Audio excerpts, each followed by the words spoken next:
in the end is so much bigger than politics. Whether you're left, right, agnostic, or indifferent, at its core, this is a story of injustice. It involves the usual players, protagonist, antagonist, big players and bit players. We pretty much know the who, what, where, when, and how. The fundamental question: on January 24, 2017, was Michael Flynn treated as per the rules like any other FBI target? The answer: a resounding no. He was treated differently, which brings us to the question, why? The answer to why brings us to an unsettling place, foreign to all of us who have spent our careers revering the American system of justice. It is that system of justice that distinguishes us from other countries. We are fair. We strive to achieve justice for all.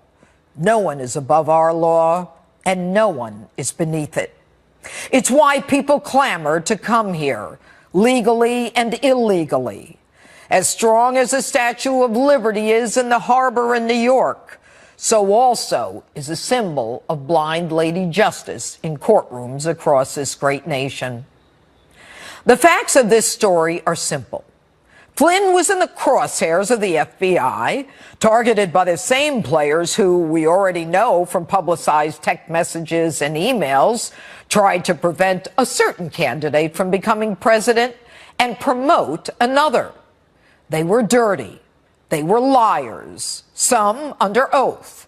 They were leakers, and they were corrupt. Now, there's one important fact that you need to remember. The conversation Flynn had with the Russian ambassador during the transition was legal, perfectly legal. Take that one to the bank. It is what is done in every new administration. The setup? Michael Flynn was called by Deputy FBI Director Andrew McCabe and told that the FBI wanted to talk to Flynn about the Russians, and the quickest way to do it was to keep the lawyers out. A clear violation of protocol, White House rules, and ultimately Flynn's constitutional rights. Now, we know this because U.S. District Court Judge Emmett Sullivan ordered prosecutors to hand over FBI files of the Flynn interrogation instead of sentencing him as scheduled. 48 hours later, the files are handed over, or as per the judge's directive, although incomplete and redacted. They confirm what Director Comey himself admitted and what the judge apparently suspected, that the DOJ and FBI hatched a plan to deliberately and intentionally avoid protocol, standard operating procedure in an effort to entrap Michael Flynn. Now, Comey even admits this when he pulls off the mask of Cardinal Comey to reveal the face of a hardened political operative who deliberately trapped Flynn. He not only admitted it with unfiltered hubris, he prided himself on what any other decent man of honor would have been horrified to admit: that the rules, the law, and the Constitution matter not when politics is at stake. Something I probably wouldn't have done or maybe gotten away with in a more organized investigation, a more organized administration, in the George W. Bush administration, for example, or the Obama administration. Something you wouldn't have gotten away with in any other administration? So to be clear, the FBI went to great lengths to disavow Flynn of any concerns, telling him no lawyers need to be there. A plan that Comey, McCabe, and Strzok strategized, going to great lengths to keep even the Department of Justice out. And we now know that there were many arguments about whether or not they could and should do this. So you may be sitting there saying, hey, Flynn was a general. He should have known not to lie. You're right. You are right. But what is a lie? Is it a mistake? A misremembrance? A memory that simply doesn't remember everything? Or an untruth? And if an untruth, does it require an intent to deceive to be a lie?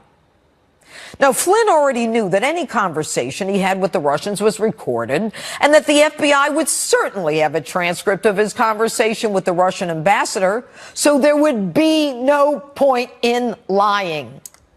Even more compelling, Agent Strzok and the other FBI agent who interviewed Flynn say he did not lie. Quote, both had the impression at the time that Flynn was not lying and did not think he was lying. They even said he was unguarded and friendly. The notes further described that Flynn did not give any indication of deception. Curious, however, is the failure of the FBI and the special counsel to provide the FBI's 302 of Flynn to Judge Sullivan. So how does the FBI file a false statement charge when the FBI thought it was no lie? And you're probably asking yourself, why would Flynn even plead guilty to lying when he wasn't lying? The answer?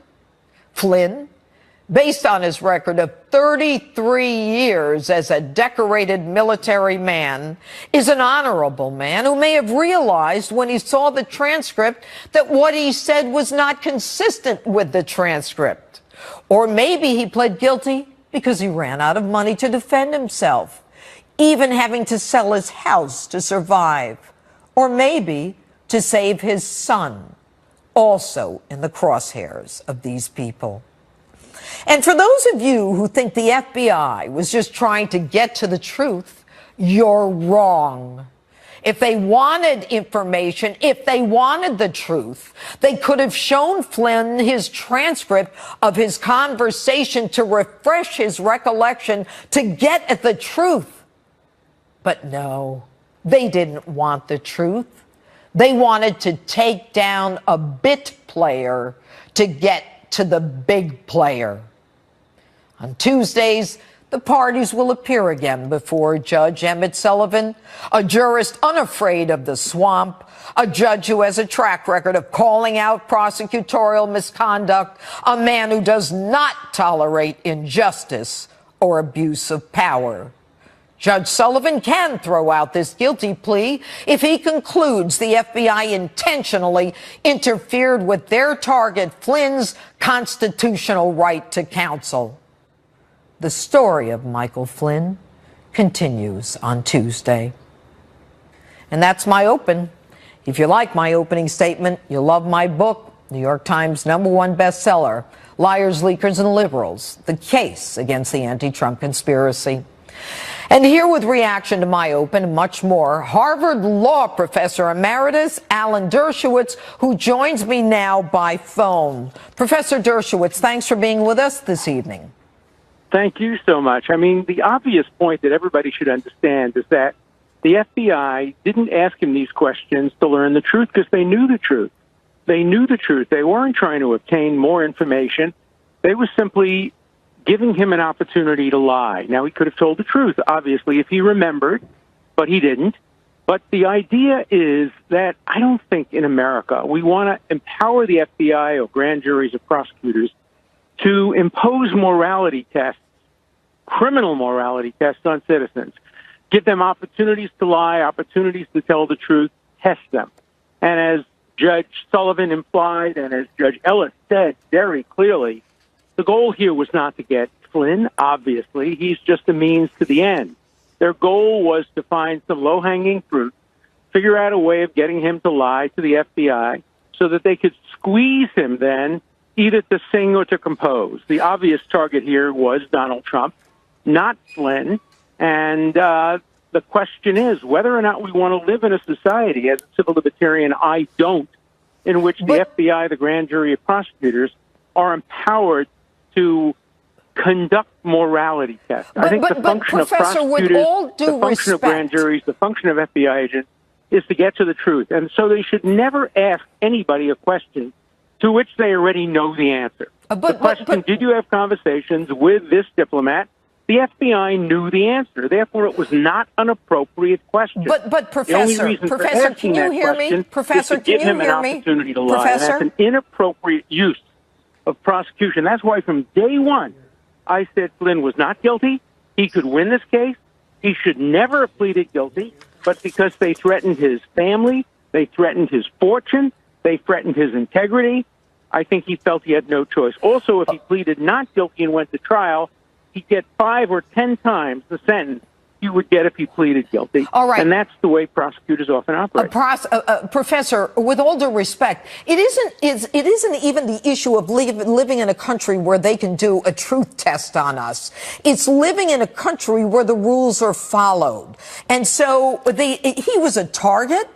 He was being interrogated. He was not just not advised that he was a target, not advised of Miranda, not advised he was in their crosshairs. He was told specifically, you don't need lawyers. And Comey laughs about it and says, in any other administration, we wouldn't have done this. That's even worse than than someone who was just, forgetting about the truth and not the truth. Look, I agree. There's no question that they should have gone through the White House counsel's office. They should have arranged a formal meeting.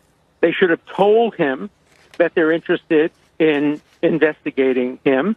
They should have told him that they had evidence that he had lied to Pence, that he had lied to the media. And now they wanted to show him the transcript and ask him whether or not this had happened, and can he explain why it happened. As you said in the beginning of your monologue, nothing illegal, nothing even improper about him talking to the diplomat. That happens all the time.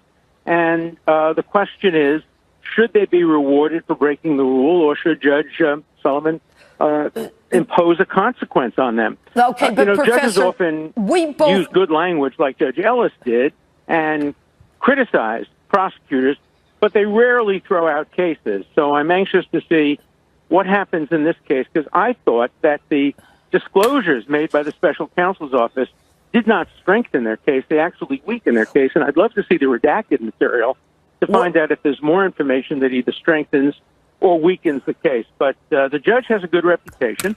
Let's see what he does. And this goes beyond Manafort. This goes beyond Flynn. This goes beyond Trump. It goes to what the appropriate role of prosecutors, grand juries, FBI agents are in a democracy that is bound by the rule of law. And this was a very disappointing experience, and the fact that Comey engineered it, laughed about it, and talks about how he could get away with it because of this administration certainly doesn't put the rule of law and the rule of the FBI in a very positive light. All right, Alan Dershowitz, thanks so much for being with us. And I think we had some problem there with the professor hearing me. The mooch is waiting in the wings. Anthony Scaramucci still ahead tonight. But first, one of your favorites and mine. Governor Mike Huckabee pays a holiday visit to Justice. I'll talk live with the governor in a moment about Michael Flynn and all the things going on in Washington. Don't go away. Heard my open, and you also heard Alan Dershowitz right here on Justice say that he believes the FBI acted improperly. I believe they acted unconstitutionally. Let's get reaction from my next guest, former Arkansas governor and Fox News contributor Mike Huckabee joins me now. Governor, good to have you back on Justice. Now, the return that was ordered by the judge in this case was, he said to Mueller, I'll give you 48 hours. I want the 302 or the FBI's report of what Flynn said to them. And the judge never got it. But what's curious is that when the FBI interviewed Hillary Clinton, that 302 was written on the same day, July 2nd of 2016. And when Hillary Clinton went to speak to the FBI, she was told to bring a lawyer. She was advised of what she was going to be speaking about. Do you think there's a difference between the way the FBI treated Hillary Clinton and the way they treated Michael Flynn? Oh, no, not at all. Justice is blind. My gosh, Judge, this is just ridiculous.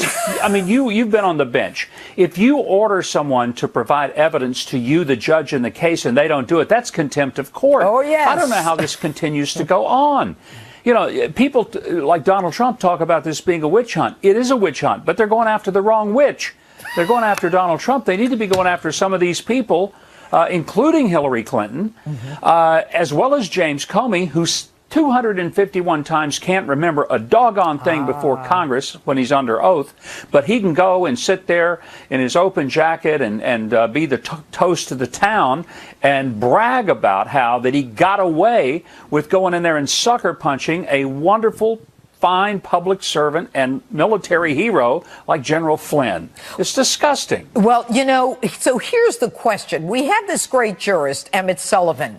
Now, he suspected something was wrong, which is why he wanted those 302s. He gave him 48 hours. Now, he didn't get the original 302. What he got, for all our viewers, is the report of the FBI written 7 months later, where the FBI says the guy didn't lie. He didn't think he was lying. We didn't think he was lying. So the issue is, will this judge make a decision sui sponte on his own to vacate the plea, which Flynn has not asked for?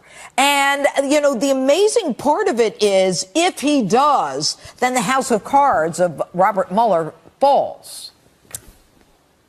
It would be a tremendous act of justice on the part of the judge, Emmett Sullivan, if he would do that, because it would expose that there has been a stonewalling on the part of the government. And this ought to scare the daylights out of every American citizen. If our government can use its power to come after us and maliciously prosecute us for political purposes, then we don't have a justice system. We've got a third world dictatorship. And that scares the pants off of me. You know, Governor, I want you to think about the fact that Michael Cohen pled guilty, and within the same week, he was sentenced. This Lieutenant General Michael Flynn pled guilty, I believe it was in December of 2017, and a year later he has not yet been sentenced. So some people could think, well, he's cooperating, but here's the thing. He wasn't charged with conspiracy, which would have implied that there was conspiracy going on with the president or with the Russians. And secondly, he didn't testify against anyone, which they could have used as a reason to delay the sentencing. There's something going on which is delaying this sentencing. What do you think it is? Do you have any idea? Well, I think it's largely that they know they don't have a case. They sucker punched him, got him to plead to something because they scared him into realizing he was going to lose his house. They might go after members of his family. And he did lose his house, but that they would indict members of his family, that they would go and make his life an even worse living hell than they've already made it, and destroy this good man's career and reputation. And I think he just felt like he had no other choice. Well, he made sacrifices of himself for his family. What a shame to have to do that. Quickly, before we end this segment, a Texas judge has ruled Obamacare unconstitutional, saying that the individual mandate, which was pretty much repealed by the tax law, requires the whole law to go down. Now, we saw immigration judges overturning some of the rules, some of the laws, some of the orders, and they affected the nation nationally. Now, this judge, does his ruling affect Obamacare across the nation? Well, here's the thing. I think it ultimately will. I hope that it bubbles all the way to the Supreme Court. I don't think he could have ruled any other way, for the simple reason that once Congress took away the individual mandate, there was no tax. Therefore, there was no way for this to continue to go. I think that it will go to the court, the Supreme Court, and they'll uphold the judge, and Obamacare will be over. It'll collapse. Well, it'll be very interesting to see what happens in the next few months. Anyway, Governor Mike Huckabee, Merry Christmas. Good to have you on the show. Merry Christmas to you. Thank you, Judge. All right. The war over the wall, Trump, Pelosi, Schumer, and the battle over immigration. How is it all going to play out? Next, the panel is primed for a spirited debate on one of the biggest issues facing America. Will it shut down the government? Dan Bongino, Chris Hahn are next. Police saying at least 115 people were taken into custody and at least 7 people were injured. The demonstrators are angry at French President Emmanuel Macron and his policies, and the protests are now spreading to other European cities, including London and Brussels. The Coast Guard is searching for a 26-year-old Carnival cruise passenger who went overboard yesterday about 35 miles south of the Florida Keys. The cruise line saying today it believes this was not an accident. Thomas McElhaney went overboard at some point during the ship's voyage back to Miami after a 4-night cruise. Carnival says it is providing support to his family. I'm Anita Vogel. Now back to Justice with Judge Jeanine.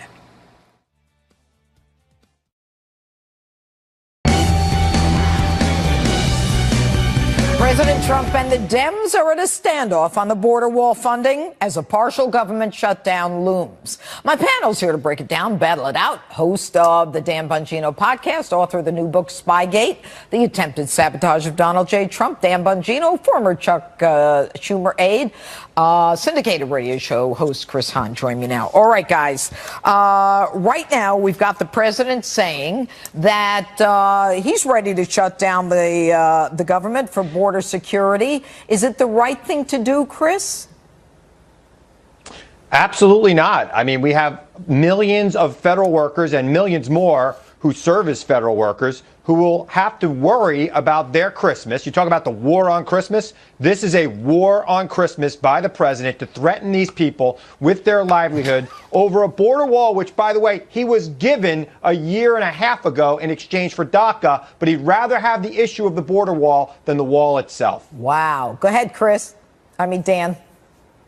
Yeah, Chris, do you notice how he did the pivot there, Judge? Yeah, he immediately goes to that was impressive, fantastic. even for Chris. He's like, yeah, this is about a war on Christmas right now. Are you seriously making the case, right, that Donald Trump wants to shut down the government? He ran on building the border wall. People voted for him in the Electoral College overwhelmingly on building the border wall. The border wall is going to be $5 billion. All of a sudden, Chris and his liberal buddies, who will spend money on shrimps on treadmill studies, all of a sudden he's worried about a $5 billion wall. Listen, hard pass on the nonsense. Stay focused on the topic. Don't get lost on the Christmas. Now, Dan, I only went to one Trump rally. I know you went to many. I remember him saying, we're going to build a wall and Mexico's going to pay for it. Right, so when the president gets his negotiation with Mexico done, then he can have his wall. We don't need a wall, but I'll take a free wall. Chris, stop. All right. Now, I want to say something. You were totally wrong. He offered DACA to 1.8 million people in exchange for the wall, and he did not get the wall. You got that backwards. But, Chris, the fundamental issue that I want to ask you is it fair to have a wall or is it unfair? Should we have a wall? Forget about the shutdown. Should we have a wall? No. We should have border security that does the job of border security, but we don't need a wall. It's a complete waste of money. All right, I just wanted to ask the question. It was a yes or no question. Yes or no question. Hit it, guys, in the control room. I want him to hear listen, this. No, Chris has never done. Dan, I want to hit this. Go ahead. Go ahead, guys. Right. Hit this on. Illegal immigration is wrong, plain and simple. I voted numerous times when I was a senator to spend money to build a barrier to try to prevent illegal immigrants from coming in. We simply cannot allow people to pour into the United States undetected, undocumented, unchecked. All right, this is about hating Donald Trump. To hell with the American citizens. Your party said this over and over, and now because Donald Trump is in office, they don't want it. Go ahead, Dan Bongino. Judge, the reason Chris doesn't want a wall built is precisely because a wall works. I have a very simple question for anybody listening tonight, Chris included. You're looking to cross the border illegally into the country, not legally. Do you want to cross where there's a 20-foot reinforced wall? Or do you just want to walk across the border? Chris will never answer that question honestly, because he'll dance around it because he knows the answer. The answer is you want to cross where there's no wall. Why? Because we're reasonable people and it's easier that way. Dan, I know you've been busy with the book tour, So let me just spell it out. No book. 90% of people that come here illegally overstay their visas, and a wall is not going to stop that. They come here on planes. Okay, so we should let the other ones in? They come here legally. That's what it is. Now, what we're saying, you notice he didn't answer the question? He never answers the question. He never does. What he was never the does. question? Chris, Chris, I'll answer any question you want, I promise you. If you can answer me a simple question, and don't humiliate yourself in front of the whole Fox audience. Do you want to cross the border where there's a 20-foot reinforced wall or where there's no wall at all? Oh, if I have a 25-foot ladder, I'll cross where there's a 20-foot wall, Dan. Let me ask you a question. Let me ask you a question, let me Dan. ask a question. That's enough, guys. Supposed to pay for the Chris wall Hahn, or not? be quiet. Because Chris, get stop. Mexico to pay for the wall. I'm not going to have you. Come on, Chris. I want to ask a simple question now. In the end, if the president has already identified, and Border Patrol has identified 600 gang members, and I believe that there were also 10 individuals, I'm not sure what it is, who have been charged with felony crimes. 76% of the Americans agree with the president. Why is this such a problem for you guys when you philosophically agree? It is Donald Trump that you hate, and you don't care about the American citizens. I do not hate Donald Trump. And if Donald Trump could get Mexico to pay for the wall, he could have it. And I think they should be stopping felons from coming into this country. I think they should be stopping people from coming into this country who mean to do us harm. But that said, a wall is a tremendous waste of American dollars. That's why the president said Mexico should pay for it. And I agree with that part. Dan, enough of the Mexico stuff. Dan, last word. Tremendous. You notice how he still hasn't answered the question. The question, Judge, was simple. Do you want a wall? Do you want to cross where there's a wall or not? When you look, Judge, by the way, at the sectors of our border where walls have been built, illegal immigration crossing is down dramatically. Chris is allergic to facts. He was vaccinated against them when he's a child. It's tough for him, facts and data. Dan Bongino, Chris Hahn, thanks so much. A Justice exclusive, Health and Human Services Secretary Alex Azar. Because we have a lot of Democrats here tonight, and I'm very happy about that. People don't realize it. I have a lot of friends who are Democrats. And we have Democrats here, and if the Republicans and the Democrats get together, we are going to end up with incredible health care, which is the way it should have been from day one. And it's going to happen. It now has a chance to happen. That's the president a short time ago praising the Texas federal judge's decision declaring Obamacare unconstitutional. Now, I sat down this week with the Secretary of Health and Human Services, Alex Azar, to discuss Medicare, the opioid crisis, and more. Take a look. Secretary Azar, thanks so much for being with us tonight. I appreciate it. This is your first trip on Justice. I want to talk to you about health care. It's not something we cover a lot on Justice. But, during the midterms, there was a lot of talk about health care, and that all of a sudden popped up. And now there's a lot of talk about Medicare for all. What does that mean? Yeah, well, first, Judge Jeanine, great to be on your show. Thank you. Glad you're talking health care. It's very important. So Medicare for All would be basically taking everybody else in the country and putting them into the Medicare program. Now, the Medicare program is a great program for our senior citizens. It's a promise we've made to our seniors. Right. But you start expanding that out to everybody else, what's going to happen is you're going to undermine the employer insurance market. 140 million Americans get their insurance from their employers. Well, you get Medicare competing there as an option, paying Medicare rates, which are much lower to hospitals and doctors than what private insurance pays. They won't be able to compete. It'll run them out of the marketplace. It'll be a single-payer system, one size fits all for every American, and it'll undermine seniors' access to health care. And it would undermine them in what way? Well, what'll happen is doctors and hospitals are going to leave the program because they'll say, I can't make a living on this. I'm willing to take less money for Medicare reimbursement because I'm taking care of seniors, but I have all these regular private sector patients that I can make money on. Right. You give those Medicare lower rates to everybody else, they're going to say, I can't make money. I'm going to pull out of the system. And the better doctors, just like you see in Europe, the better doctors and hospitals will pull out of the system. Seniors' access to care will be hurt. And bottom line, our system is already going to go bankrupt. We need solutions for fixing Medicare solvency over the long run. And they want to add $32 trillion of expense. Let me ask you this while we're on the issue of seniors. My mom is a senior, and like many of her generation, they've gone through depressions. and they're on fixed incomes. I mean, they're not working. My mom is 89. You know, she'll go to a pharmacy and she'll call me up and she'll say, you know, Jeanine, I got a prescription for $500. You know, what is Donald Trump, what is the president, what is the administration doing about seniors who, because of the way they are, they start making choices. They prioritize. Oh, I have to get my medicine this week. I have to be careful about everything else. So, as you know, the president cares deeply about the struggles that seniors are having in terms of access to their drugs. That's why he has made reducing drug costs so central to everything he's doing in healthcare. So what has he done? He's approved more generic drugs during his term than ever in history. That brought $26 billion of savings from that competition of low-cost generics. He passed the gag clause provisions that say that pharmacists can no longer be gagged from telling seniors that they can buy their drugs cheaper if they just paid out of pocket than using their insurance. He's changed how we reimburse drugs. That's very interesting, because my mother has mentioned that too. Yeah. She's mentioned that her pharmacy has said, you know, if you pay cash and not submit it. Isn't that amazing? Now you have a right to ask your pharmacist, thanks to Donald Trump. Okay. All right. And let's talk about the fact that Europeans are getting the same medicine at a different, lower price? Yes, at lower prices. So we did a study and we found that Europeans, Japan, and Canada are paying much less than we are for drugs. We're paying 1.8 times what they are for certain drugs in our Medicare program.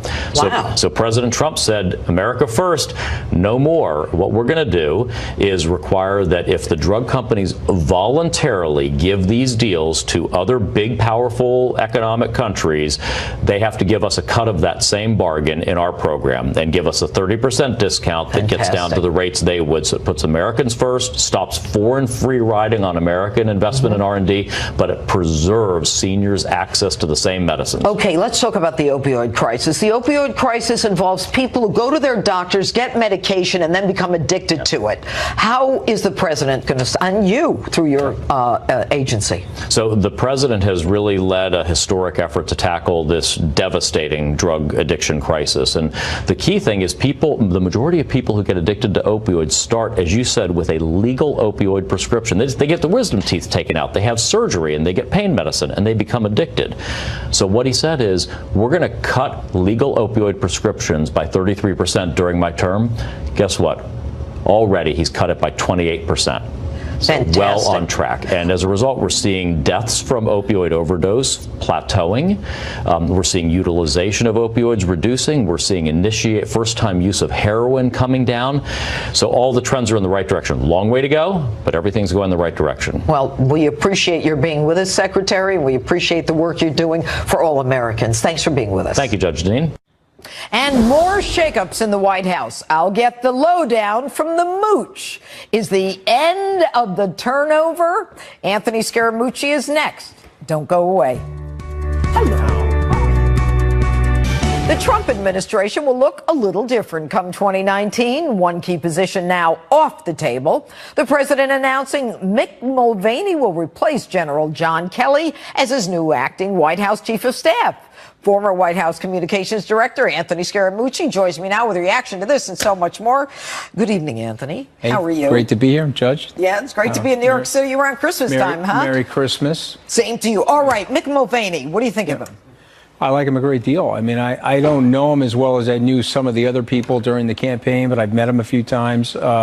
At the 21 Club, I think the Catsimatidis family, maybe John Catsimatidis, used to do these roundtable discussions. He's wickedly smart. He is wickedly smart. Very, very capable. Has a really good understanding of what we need to do for deficit reduction. Super responsible guy. And he'll help the president get things done, like the border wall. He'll help the president on immigration. And he'll help the president, I think, as it relates to framing out the 2020 reelection. You know, when you say he's wickedly smart, he is. But the job of White House Chief of Staff is more than being wickedly smart. It requires that you be able to understand the man in charge, that you be able to keep up with him. We all know the man works around the clock. He doesn't sleep. How do you think Mick will do in that regard? Well, you know, I'll probably get in trouble for saying this. I don't know anybody can keep up with him. I'm just telling you. Okay, so if that was the qualifications, maybe Mick will be mad at me for saying that, but I don't.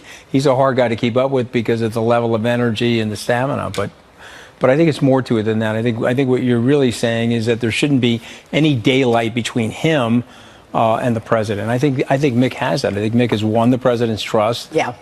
Again, when you think about some of the budget issues that have come up, and people don't give the president a lot of credit for this, but it's worth saying on your show, almost the complete and full restoration of the military. If you think about that spending bill, the president was in the Roosevelt room saying, hey, I don't want to spend this sort of money, but I had to allow for some of these Democratic shenanigans to get in there to fix and clean the military. And so you got to give Mick Mulvaney a lot of credit for that, because he was like a surgeon in that process. And, you know, when you talk about the military, I mean, I can't help but ask about Lieutenant General Michael Flynn, who is coming up for sentencing on Tuesday, but whose sentencing judge required the special counsel to provide 302s and other records, which the special counsel did not provide in full. And it appears that this judge, Emmett Sullivan, who is very much a jurist who abhors abuse of power, is going to be sentencing Flynn on Tuesday. Now, the special counsel is asking for no time. When a special counsel asks for no time, it tells me that they don't want an appeal because they don't want the rotten onion being pulled back. What do you think? Well, I mean, St. Patrick's pretty close by. I'm going to light a candle for Michael and his family and hope for the best for him next week, because if you look at the facts of the case and you think about your opening statement, there is a chance that he could have this whole thing thrown out and or overturned. And hopefully no jail sentence or anything like that. General Flynn is an American patriot. He sacrificed enough for his country. I think it's a very warbled case. It's very hard to understand the facts, Judge. And so for me, and as people have recommended that he gets limited jail time, right. I hope it's no jail time for him. I think that'll send a very good message. But the interesting thing is, with the special counsel recommending no jail time and ready to go to sentencing, the judge pulls back and says, I want to see what your basis is for this plea. It tells me the judge could have gone along with the no sentence. The judge is looking for something deeper. Anyway. Well, you think he could overturn it? I do. Yeah, I do. I think this judge has the capacity. I would hope for that. And finally, going into 2019, what do you think is in store for the president? Well, I think he's going to get a trade deal done with the Chinese. He'll fix the trade problem that we have with the Europeans. And I think that'll be very good for the stock market, and it'll keep the economy in acceleration mode. All good stuff, and all stuff that you know a lot about. Yeah, I'm very happy to be back running my money, Judge. Anthony Scaramucci, back with his money. Thanks so much. And folks, we'll be right back. I'm Ken Jacobus, and I switched to the Spark Cash Card from Capital. Two very special goodbyes. Ethel Jeanine, my oldest fan and the most loyal Justice viewer there was, passed away this week at the age of 106.